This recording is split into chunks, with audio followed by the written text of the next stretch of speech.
Welcome back everyone to our video series helping you navigate the do's and don'ts of national and international trademarks. In this video, we'll travel through the winds and rain of the Chinese trademark application process to reach the sunny side of registration. Unlike the Great Wall of China, our trademark journey doesn't follow a straight, clear path, so take a deep breath and let's get started. China works on a first-to-file basis, so you want to begin this process as soon as you can. In fact, you may want to register long before you even start planning to market your goods and services abroad. The first question you have to ask yourself before beginning your journey is, who am I? No, hold on, this isn't a video on soul searching, don't worry. What I mean is, who are you geographically? Are you a foreign applicant? If that's the case, you can apply to China as an individual or as a company. Oddly enough, Chinese citizens cannot apply as individuals. They must be part of a company to register a trademark. The second question you need to ask yourself is, what do I need to bring with me? In your travel bag, you may have thought to bring clothes and toiletries, but something an individual needs when both traveling or applying for a trademark in China is a passport. You will need to include your passport information in your filing. If you're applying as a company, you'll need to supply your incorporation documents. You'll also need a guide, a trademark agency who can represent you in China. Who could do that, you ask? I have no idea. Who could possibly do that? If only there was a company that made great videos about trademarks and could help you file one in China. Well, enough about Witmart for now. Once you've settled on your representative of choice, you'll be ready to begin your journey. The first step is to fill out that application. I'll repeat it here because I cannot stress it enough. China is a first-to-file country, so you should conduct a thorough trademark search before filing. Why? Well, with thousands of trademarks being filed in China every day, you have to be aware of the risk that your desired mark may already be taken in China. If you have determined that your mark is free to file, get started on that application. There are three kinds of trademarks you can file in China: a word mark, a sound mark, or a design mark. A word mark is any word, phrase, or slogan that you use to distinguish your goods and services from the goods and services of others, like Nike for the shoes and I'm loving it for McDonald's. A sound mark is a bit more unusual. It's the roaring lion from MGM or the 20th Century Fox intro that gets stuck in your head. A design mark is a particular visual logo or package design that distinguishes your products, such as the Coca-Cola bottle shape. Design marks in China have a 50% rejection rate, so the wisest thing is to register your word and design marks separately to increase your chances of acceptance.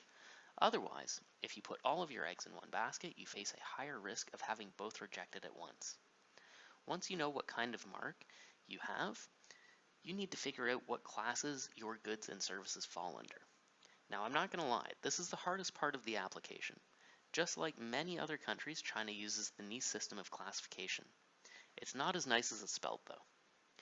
You'll need to determine under what classes your goods and services fall. It's important to remember that one good or service could fall under many subclasses within a class, and sometimes you really need to stretch your imagination to make sure you're completely covered. Remember, you don't need to prove that you're using all of these subclasses, so it may be best to select everything you can. Once you've selected all of your classes and subclasses, you're ready to send your application to China. Keep in mind that Chinese examiners are very meticulous, so you should be too. As they say, when in China, do as the Chinese do. The Chinese Trademark Office, or CTMO, is the institution that will receive your application. Even before your application is examined for registrability, they will check your filing for completeness, so make sure you have filled out all the appropriate sections or you will face automatic rejection. Also try to make sure that you have all of your company's required information filled out correctly, like a signed power of attorney, a list of your goods and services, a representation of your mark, and of course, all of your classes and subclasses. The next stage is a rigorous examination process. You, the weary traveler, will stand before the gates of China, waiting for the powers that be to grant you entry. If all goes well, your filing will be accepted and published in the Trademark Gazette. Remember, registration denial is still possible at this stage. Even if you pass examination, you could always be opposed by another company. Here are some reasons that your trademark could be rejected or opposed.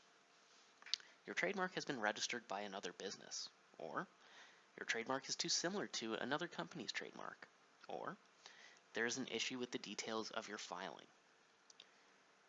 In the event of an opposition, the CTMO will manage your dispute. If the grounds for opposition prove valid, your filing will be terminated. As always, this is not the end of the road.